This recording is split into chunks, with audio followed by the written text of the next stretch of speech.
Hai semuanya, bisa dengar ya suara saya ya? Oke, selamat sore, Tasidele, Namo Buddhaya, Namo Amitopo. Perkenalkan nama saya Winda. Hari ini saya sangat senang sekali diberikan kesempatan untuk berbagi cerita kepada para sahabat Dharma sekalian. Meskipun melalui online Zoom, tapi saya yakin semangatnya tidak berkurang ya. Jadi hari ini saya akan membawakan topik tentang pemutaran roda Dharma. Jadi diceritakan beberapa minggu setelah Sang Buddha mencapai penerangan sempurna, Sang Buddha berpikir, Dharma yang telah saya renungkan sangat sulit untuk dipahami. Sangatlah halus sekali. Dharma ini tidak hanya bisa dimengerti oleh pemikiran semata. Dharma ini bisa dimengerti oleh para bijaksana. Bagi orang-orang yang sangat melekat pada duniawi, itu sangat sulit sekali untuk mengerti Dharma, yang adalah Nibbana, lepas segala kondisi, segala yang terkondisi. Lalu Sang Buddha juga berpikir bahwa Dharma ini jika diajarkan kepada para dewa dan manusia, mereka tidak akan melihatnya bahkan mengertinya. Itu sangat akan menyulitkanku dan melitikanku. Brahma Sahampati mengetahui pemikiran Sang Buddha tersebut, lalu dia berpikir bahwa dunia akan benar-benar tersesat jika Sang Buddha benar-benar tidak mengajarkan Dharma kepada dunia ini. Lalu Brahma Sahampati yang agung turun dari alam Brahma, bertemu dengan Sang Buddha, berdiri di depan Sang Buddha, setelah memberikan hormat yang layak, beliau berkata, semoga Sang Tathagata demi welas asihnya berkenan untuk mengajarkan Dharma kepada semua makhluk. Di dunia ini, ada orang yang mempunyai kekotoran batin yang sedikit. Mereka akan mudah mengerti Dharma yang akan diajarkan. Lalu Sang Buddha pun dengan mata Buddha melihat bahwa benar ada orang-orang yang mempunyai kekotoran batin yang sangat sedikit. Mereka akan mudah mengerti Dharma yang diajarkan. Lalu Sang Buddha juga menyetujui permohonan itu dengan berkata bahwa pintu tiada kematian, Nibbana, telah dibuka. Saya akan mengajarkan Dharma ini kepada semua makhluk agar mereka yang mempunyai keyakinan dan pendengaran yang baik akan mendapatkan manfaatnya. Setelah menyetujui permohonan dari Brahma Sahampati, lalu Sang Buddha berpikir, kepada siapakah beliau harus mengajarkan Dharma ini untuk pertama kalinya? Beliau berpikir gurunya, yaitu Ajara Kalama. Namun hal itu tidak bisa dilakukan, karena beliau baru saja menyadari bahwa Ajara Kalama baru saja meninggal 7 hari yang lalu. Kemudian beliau berpikir lagi, kepada siapa? Terfikirlah Udaka Ramaputta. Namun, kemarin malam beliau baru saja meninggal. Udaka Ramaputta baru saja meninggal. Kemudian Sang Buddha berpikir kembali siapa yang harus diajarkan. Terfikir oleh Sang Buddha 5 petapa yang sangat setia melayani Sang Buddha pada saat masa petapa di hutan Uruvela. Lalu dengan mata Buddhanya, Sang Buddha mengetahui di mana para 5 petapa berdiam diri, yaitu di Taman Rusa di Isipatana. Sang Buddha pun melakukan perjalanan menuju di mana tempat 5 petapa berada. Pada saat perjalanan menuju ke sana, beliau bertemu dengan petapa Upaka. Betapa Upaka melihat Sang Buddha, dan beliau bertanya kepada Sang Buddha, kepada siapakah Anda berguru pada saat melepas keduniawian ini? Ajaran apa yang Anda anut? Lalu Sang Buddha pun menjawab pertanyaan Upaka dengan berkata, segala telah kulampaui, semua telah kulampaui, semua telah kuketahui. Tak lekat oleh segalanya karena telah kulepaskan. Telah kutinggalkan segala nafsu dan aku berdiam dalam aman di dalam Nibbana. Dengan kebijaksanaanku sendiri, kupahami segalanya. Siapakah yang pantas menjadi guruku? Sang Buddha pun melanjutkan bahwa tiada guru baginya, tiada tara baginya, tiada banding baginya.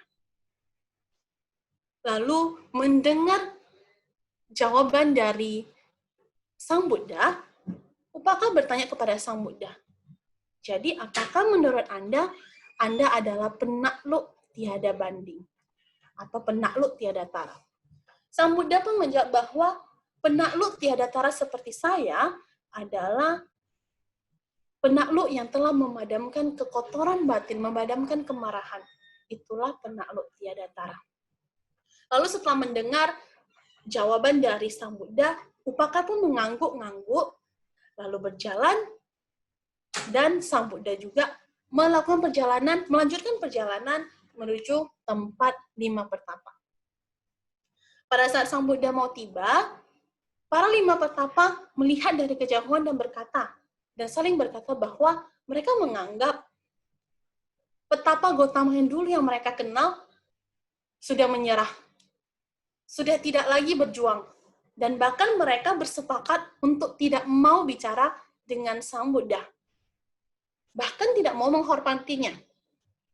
Namun, semakin dekat Sang Buddha berjalan menuju mereka, 5 pertama dapat melihat cahaya yang cemerlang sekali berpancar dari tubuh Sang Buddha. Lalu mereka juga bisa merasakan rasa aman, rasa damai ketika Sang Buddha menghampiri mereka. Sebegitu saja mereka lupa dengan kesepakatan mereka. Mereka tak bisa menguasai keinginan mereka untuk mempersilakan duduk kepada Sang Buddha, lalu menyediakan air, lalu menyediakan handuk untuk membasuh kaki Sang Buddha. Luar biasa sekali seperti itu. Lalu setelah Sang Buddha duduk, dipersilakan duduk, 5 pertapa pun berkata, sahabat Avuso. Sang Buddha menjawab mereka, janganlah menyapa beliau dengan kata sahabat atau Avuso.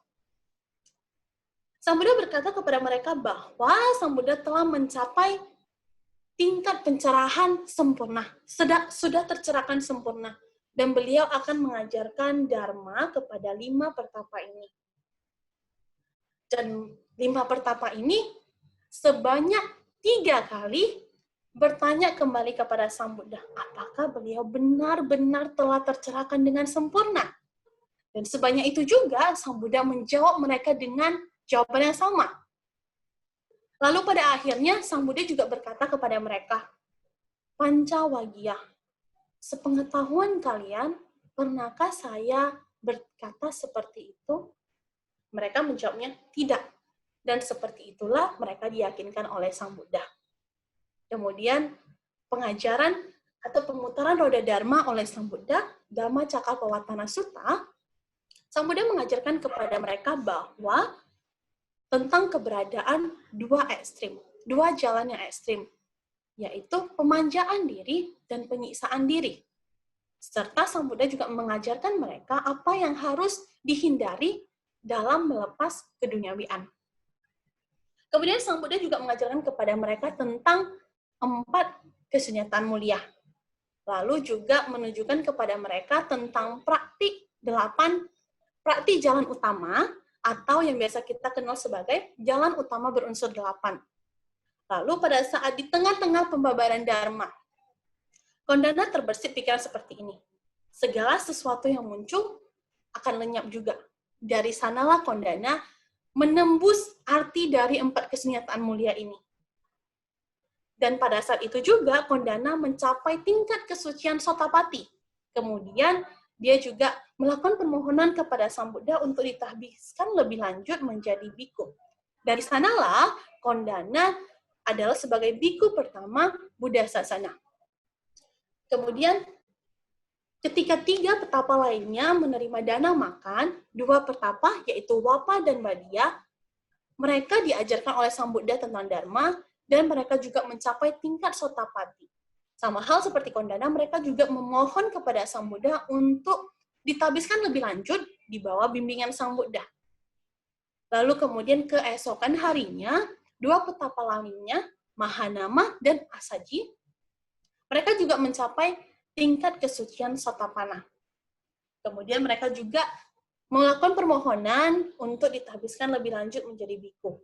Jadi dari sanalah Biku Sangga dibentuk. Jadi itu yang bisa saya ceritakan tentang pemutaran roda Dharma. Semoga setelah kita mengetahui tentang pemutaran roda Dharma ini, kita menyadari bahwa Dharma itu sangat berharga. Kita akan selalu termotivasi untuk belajar lebih, dan selalu rajin untuk belajar. Jadi semoga apa yang saya ceritakan hari ini bermanfaat dan menarik, tidak bosan ya kawan-kawan. Dan sekian dari saya. Terima kasih atas kesempatannya semuanya. Terima kasih. Namo Buddhaya, Tasidele, Namo Amitopo.